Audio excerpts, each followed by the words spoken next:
I shall tell you of the singular histories and lamentable fates of the Brothers Von Gottlieb. Look into the fire, gentles, for my words can paint pictures in the flames. Look deep and drift slowly on the heat. The old man closed his eyes and leaned back in his chair. His voice was soft and warm in the candlelit gloom. Lothar and Johann von Gottlieb. Regard them, in their fine silks and soft leathers. They crave power, glory, success, and all that accompany such, much as do other men. They are ambitious, and in this they match their father. But of him I will speak no further. The old baron is not yet in his grave. Darkness is in their hearts. They have listened, watched, and learned, understanding little. Slaanesh has promised Lothar pleasures beyond pleasure. Khorne has offered nothing, but Johann demands nothing. He has already killed and found it to his taste. See now, the two hate each other. Brotherly love often turns to the deepest hate. And their hate drove them from home, into the bosom of the Chaos powers. Did Johann chase Lothar, seeking his blood, or did he run from the decadent pleasures Lothar sought in his company? It matters not. Each chose the steep and slippery path of chaos. Hatred the first handhold, the loathing of a brother the first step. Now begins a scramble, such a short, easy climb, croons Slaanesh. A true warrior has no fear, bellows Khorne. Their climb can end in but one of two ways, a triumphant shriek voiced from the throat of a newly birthed demon, or the gibbering of a once-man, a chaos spawn, wallowing in the stench of its own failure, condemned by fate and abandoned by mercy. Which fate is worse? Now there is a question. Johann von Gottlieb, murderer, hater, willing servant of Khorne, his bloody road led him deeper into chaos.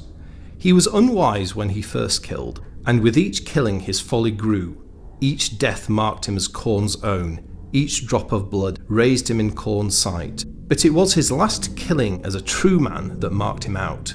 Johann slaughtered one of Khorne's champions. In that moment he bellowed his victory to the sky. The champion's blood was for Khorne. The champion's armour, a suit of darkest metal, forged in some far smithy of chaos, was for Johann. In that moment Johann's handhold was firm. His reach was long enough for the climb ahead. And in that moment the darkness within burst free, and Johann was marked as a blood god's servant. Two terrible curved horns, like those of a ram, sprouted from his forehead. And what of the other Von Gottlieb? There are many roads to chaos, and Lothar galloped down his chosen path. Nothing was beyond him. No creature, man, woman, or child, living or dead, was safe from his depravity. His behaviour would have shamed a Bretonian. At the back of the room, a young woman sniggered and leaned forward in her chair. The old man sipped his wine and held up a finger. Questions died on the girl's lips. I will say no more of that. But, young lady, you also wish to know whether Lothar was marked by chaos. You want to know whether you could see the mark, as if that proved his guilt. Lothar was tainted from the moment he began his climb towards the power and pleasure of Slaanesh. His loyalty was hidden from casual eyes. It was his hands, my dear, his hands. Fools wondered why Lothar always wore gloves, and pitied his rheumatic fingers. The creature within had shown itself, and Lothar's long, clever fingers had become bestial claws. The first mark of Slaanesh was made, and Lothar bore it with quiet and misguided pride. Many are they who debauch themselves in the name of Slaanesh, and Lothar fell in with one such sect. He rose rapidly in their councils, for his mind was apt to their purposes. He was inventive and quick-witted, and he amused his friends with the originality and vitality of his contributions to their cause. As Lothar climbed in secret stature, his loyalty became obvious to even the most casual observer. No longer were his hands his only mark. He wore a new stigmata in a horrific fashion. His tongue had been persuasive, a seductive lure to the unwary whom he had used for his pleasure and cast aside. His tongue remained a snare, but no normal man had such a twisting thing within his jaws. The lash of his tongue became dangerous indeed. Lothar fled, the witch hunters at his heels, till he reached the Chaos Wastes.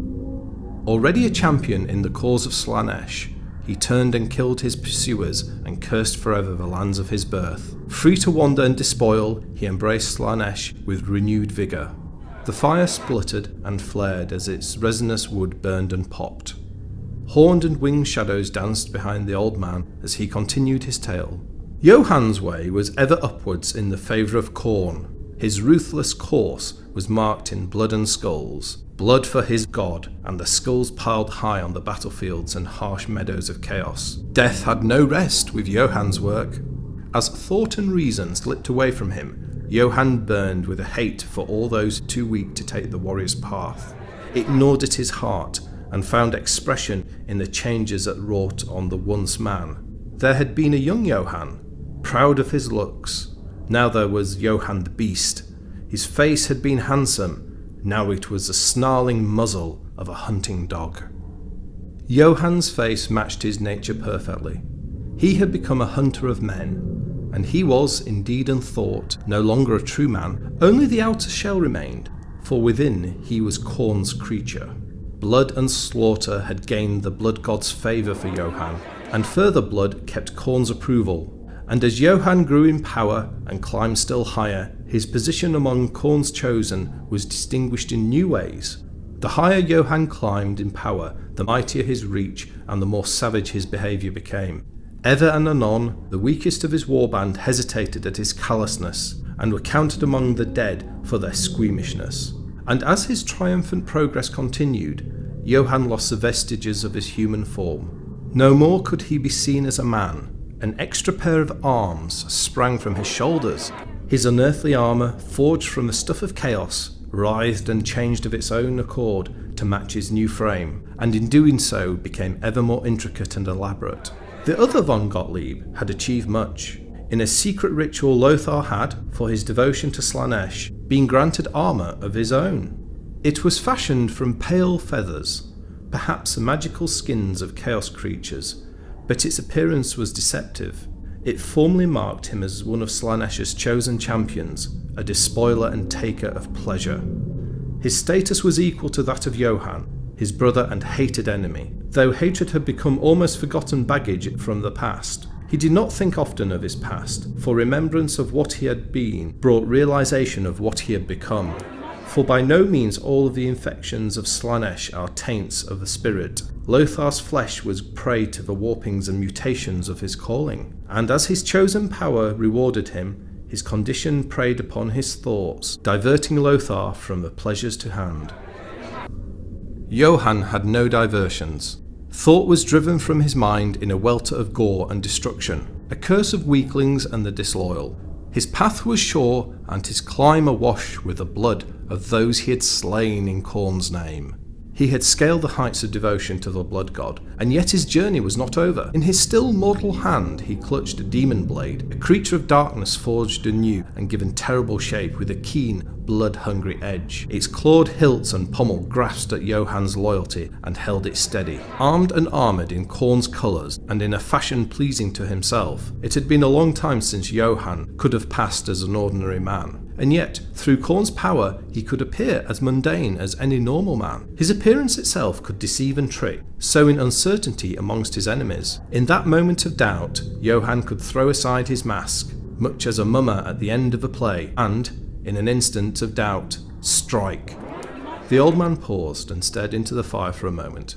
His listeners, their own drinks forgotten, watched as he filled his wineglass and sipped with surprising delicacy. Doubt breeds further doubts, and Lothar's uncertainty was indeed prolific. His thoughts weighed him down, or perhaps it was a further pain of his latest transformation. Lothar's eyes, as cunning as his tongue at weakening the resolve of his sometimes willing victims, were merged into a massive and singular orb. Possibly, Lothar's alteration was a punishment from Slaanesh, for a neglected lover is vengeful indeed. Lothar paused in his climb to power and discovered anew that an upward path often has no safe downward course. Trapped and helpless, doomed to climb further, and yet lacking the daring and courage to take the final steps, Lothar slipped. He hung to his sanity, or at least such of it has remained, by his fingertips. Lothar's thoughts, so full of pleasure and pain, ravaged by plague and doubt, finally mastered him. He fell from his state of disgrace and plunged into the abyss of the used and discarded. Stronger men than he had dashed themselves to pieces in the service of chaos, and a weaker creature would yet have ended its own existence rather than face Lothar's fate with the chaos spawn. Yet Lothar had a strength of his own. As he fell, his purpose in following Slaanesh was reborn, and in his changed nature loyalty flowed again like a rank weed. Even as he was changed into a monstrous creature, Lothar shrieked eternal allegiance to his dark lord. Lothar's frame was tormented and warped into an inhuman form by his new position in Slaanesh's hierarchy. He had been a champion, a demon awaiting birth. Now he was condemned to a horrible, mindless existence. A wattled crest grew upon his head. His cyclopean eye became stalked. Tentacles, tipped with cruel claws, sprang from his shoulders. His torso swelled to an enormous size, pendulous and repulsive, and 2 extra legs grew from his hips, as hairy and twisted as those of a goat. His fall from humanity was complete. As Lothar's fall was ending, so, too, was Johann's climb. The other Von Gottlieb had also been twisted further by chaos, and a tail, tipped by a snapping human face, waved at his back. Yet such a minor mark was of little consequence to Johann. The last handhold was taken, the last scramble made, the last victims were slaughtered by mortal Johann. He had kept his bloody faith with Khorne and earned his final reward. Johann had reached the summit of his bloody ambition. He was no longer Khorne's champion. Khorne's faithful servant screamed the news of his victory to his master. Johann, once a man, was born anew in demon flesh. Vulnerable mortality, which had been his rightful inheritance, was cast aside. He was a servant of Khorne in all ways and truly an immortal creature of chaos. He was filled with a demon's cunning and thirst for blood, a craving that has no mortal equal. Johann had ascended the pinnacle of darkness, and all his wildest dreams were within his grasp. Deathless, an eternity of blood and death stretched before him. And eternity had, in its turn, cast aside Lothar von Gottlieb, also once a man. Pains and pleasures of which he had never dreamed were now his for the taking. The pleasure of warm flesh, torn from its owner, and the pain of howling, filled with loss at an indifferent sky. Lothar and Johann von Gottlieb, regard them in their fates. They craved power, glory, success, and all that accompanies such, much as do other men. They were ambitious, and in this they matched their father. The way that they satisfied those ambitions is open for any who dare to take it. You, perhaps. The old man looked at his audience. The young woman at the back shuffled her feet and stared at the floor. So, my tale is complete. The old man swilled the last of his wine round his glass.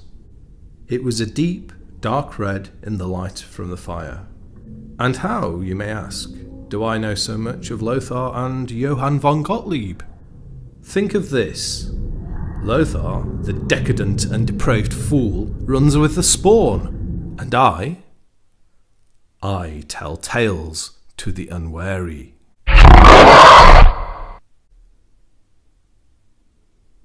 I hope you enjoyed listening to that short story, which was taken from the chapter introductions of the book Realm of Chaos, Slaves to Darkness, first published in 1988 by Games Workshop. Happy Halloween.